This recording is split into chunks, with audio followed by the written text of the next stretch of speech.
Hi, my name is Margie Morris. I'm going to be talking about a study that I conducted with Daniela Rosner, Paula Nurius, Hadar, Dolev, and others at the University of Washington in Seattle. The paper is called I Don't Want to Hide Behind an Avatar, Self-Representation in Social VR Among Women in Midlife. This was a qualitative exploratory study where we recruited from two social VR communities that I had spent some time in. We conducted in-depth interviews with 10 women, and this was following an online exercise in which they shared images of the avatars that they used in different social VR apps and described what they tried to convey in those avatars and what they didn't want to convey. We analyzed results following the process of thematic analysis, a reflexive thematic analysis by Brown and Clark. This extends work on many different areas, particularly avatars and diverse representation, for example, work by Baker on older adults, Zhang by work on avatars among individuals with disabilities, Wavering and others on representation in young adults, particularly those considering transition, as well as work on embellishment and veracity in digital self-representation. And there, some core work was done by Nicole Ellison. I'll describe our findings in terms of how women wanted to express age on their own terms. I'll walk through 4 thematic threads. The first was presumed youth, the backdrop in most social VR applications that our participants spend time in. And this was a culture of youth, and particularly in some applications such as VR chat, where there weren't clear options for even indicating age at all because people represented themselves through characters.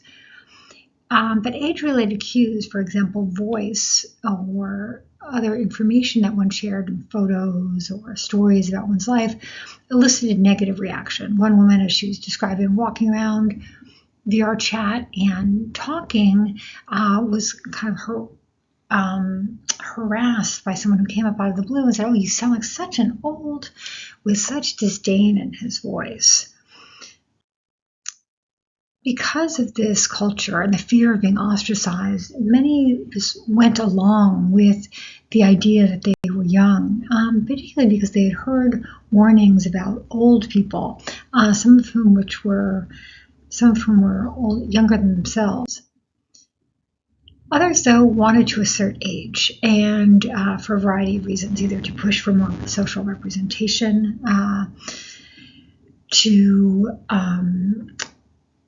or to convey seniority and experience, as is the case here, through gray hair or other means of showing age. And in some cases, it was motivated by a concern about how others would think that they saw themselves. And this I call layered impression management. So one woman here says, "People might think I'm trying to appear younger than I really am."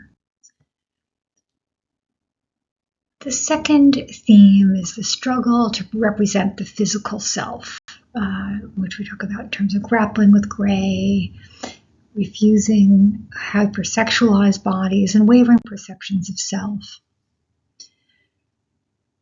This grappling with gray is really about the lack of nuance. Many people, including this woman, 47 years old, who has and loves her gray hair, notices that in real life she points out that in real life, where she has salt and pepper hair, the choices are more dichotomous in social VR, gray or black, pick one. And the same kind of duality played out in terms of, like, are you going to represent your skin as old or young, or your body as old or young, rather than gradations. There was an objection to the expression of sexuality. The choices were between sometimes between completely asexualized bodies or ones that were hypersexualized, particularly through clothing that integrated body parts. So, in some cases, these, felt really like caricatures of a female body. And in other cases, they just prevented people from wearing men's clothing and still representing as a woman. The representation of age was complicated by a more complicated phenomenon, which is wavering perceptions of self. That as people look at themselves, they describe going back and forth between seeing themselves, seeing age and kind of denying it, being surprised by their own image and kind of reckoning with it. This woman says, I'm surprised when I see myself in a reflection.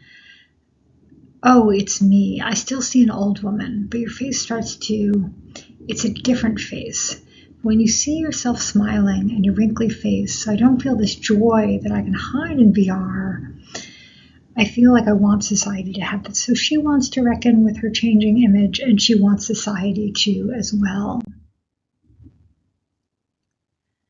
The last theme is about presenting a best self authentically. So this is about getting beyond the physical self to present other aspects of oneself. It could be personality, sense of humor, aesthetic sensibility. And with regard to presenting oneself, that meant that there could be a disparity between how one looks offline and how one looks in an avatar without creating a conflict. So it's, as one woman says here, it looks like me, but it's an enhanced version of my best self. It represents my personality. Or another woman saying it's not exact by any stretch of the imagination, but it feels like a skin I can feel comfortable in. And sometimes that meant going beyond one's physical self to present a background. This was something that people did in playful ways in social media and in other representations of themselves. And one woman describes it as an echo, that when other people have something in their backdrop, she can understand who they are better. We can see clues to the things that they're interested in, or clues to their identity, and for herself as well. So the takeaways from this, or the implications for design, have clearly to do with nuance, providing more options for gradation and subtlety, and that can be done in part by disambiguating clothing and bodies, having more diverse body types, and resisting caricature when it comes to presenting age and sexuality, or age and gender. And secondly, digital portraiture, a looser concept.